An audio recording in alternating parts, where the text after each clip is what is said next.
Today, we're delving into the 5 downright craziest things the World Economic Forum has said, including hackable humans and predictive elections. Number 1. Exploiting water crises to coerce people into accepting climate mandates. Did we solve that? Like, did we actually manage to vaccinate everyone in the world? No.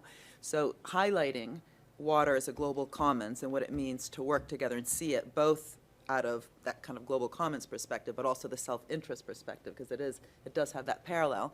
It's not only important, but it's also important because we haven't managed to solve those problems which had similar attributes. And water is something that people understand. You know, climate change is a bit abstract. Some people understand it really well. Some understand it a bit. Some just don't understand it. Water, every kid knows how important it is to have water. When you're playing football and you're thirsty, you need water.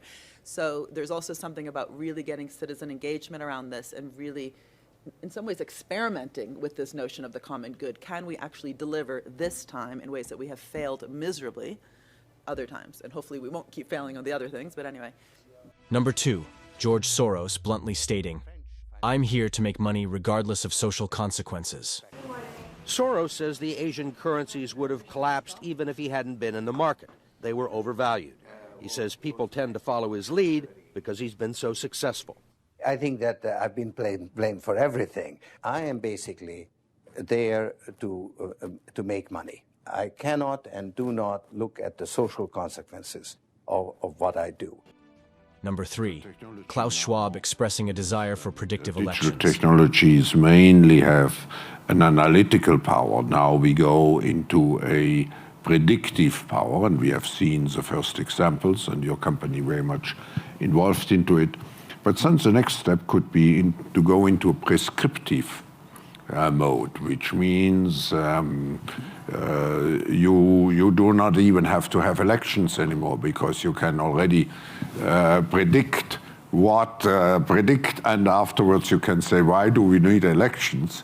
Because we know what the result will be. Number 4, the World Economic Forum aiming to calibrate freedom of speech. We have increasing polarization everywhere, and everything feels binary when it doesn't need to be. So I think we're going to have to think about a recalibration of a whole range of human rights that are playing out online, you know, from freedom of speech to the freedom to, you know, to be free from online violence, or the right of data protection to the right to child dignity. Number 5, George Soros have no regrets about working with Nazis. Property from the Jews. That's right. Yes.